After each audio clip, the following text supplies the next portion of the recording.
Assalamualaikum Ibu, perkenalkan nama saya Perawat Anissa. Saya bertugas di ruang pemada ini dari jam 7 pagi sampai jam 2 siang Ibu.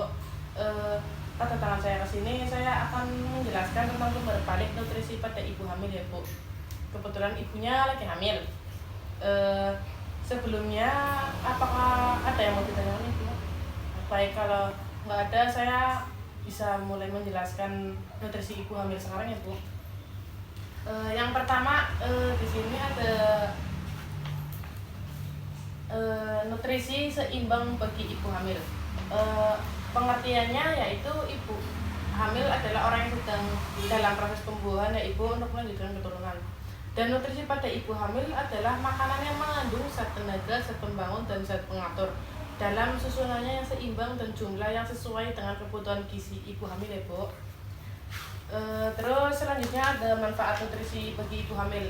Manfaatnya yaitu menjaga kesehatan ibu hamil, menjaga kesehatan janin yang ada di dalam kandungan ya Bu. Dan yang ketiga, persiapan untuk menghadapi persalinan. Dan yang keempat, memenuhi kebutuhan zat gizi ibu dan janin akan terpenuhi.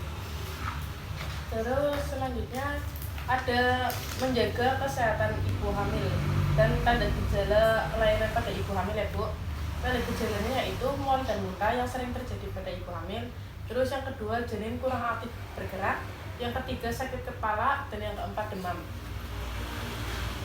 Terus selanjutnya, akibat pada ibu hamil bila kekurangan gizi. Di sini gambarnya ada ibu lemah dan kekurangan nafsu makan ya Bu. Terus yang kedua ada lemah karena kurang darah. Terus yang ketiga, kemungkinan terjadi infeksi tinggi ya Bu. Terus akibat pada janinnya itu bisa bayi terlahir cacat dan berat badan bayi rendah.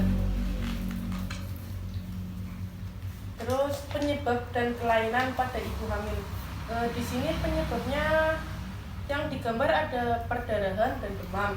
Terus yang ketiga, kedeban pecah belum waktunya ya Bu. Dan ini ada pencegahan kelainan nutrisi pada ibu hamil. Pencegahannya, ibu bisa rutin memeriksa kehamilan pada bidan atau dokter yang terdekat ya Bu. Terus yang kedua, pemenuhan kebutuhan gizi selama hamil. Kebutuhan gizi ibu harus dapat dipenuhi ya Bu, atau dijaga ya Bu. Terus di sini ada makanan yang baik bagi ibu hamil. Makanan yang baik bagi ibu hamil yaitu makanan yang terdiri dari nasi, lauk dan sayuran serta buah-buahan. Terus yang kedua ada makanan lebih banyak dari biasanya, oleh karena itu diperlukan bagi bayi yang dikandungnya. Dan hindari pantangan makanan kecuali atas petunjuk dari dokter ya Bu. Terus ini yang terakhir, hal yang harus dilakukan oleh ibu hamil. Hal yang harus dilakukan sama ibu hamil itu di sini ada memeriksa kehamilan secara teratur atau USG ya Bu, setiap 1 bulan sekali bisa.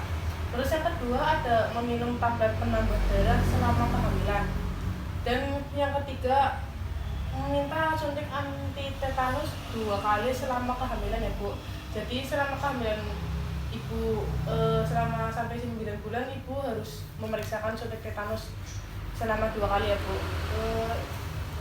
Udah selesai ya Bu pemaparan dari saya. Apakah ada yang mau ditanyakan Ibu? Baik, kalau sudah tidak ada, saya anggap Ibu sudah jelas dan Ibu bisa memenuhi nutrisi Ibu dan anak Ibu ya Bu, dari yang saya jelaskan tadi. Kalau tidak ada, saya izin kembali ke ruangan. Nanti jam 12 saya kesini lagi untuk memberikan suntik vitamin atau vitamin kepada Ibu ya Bu. Terima kasih ya Bu.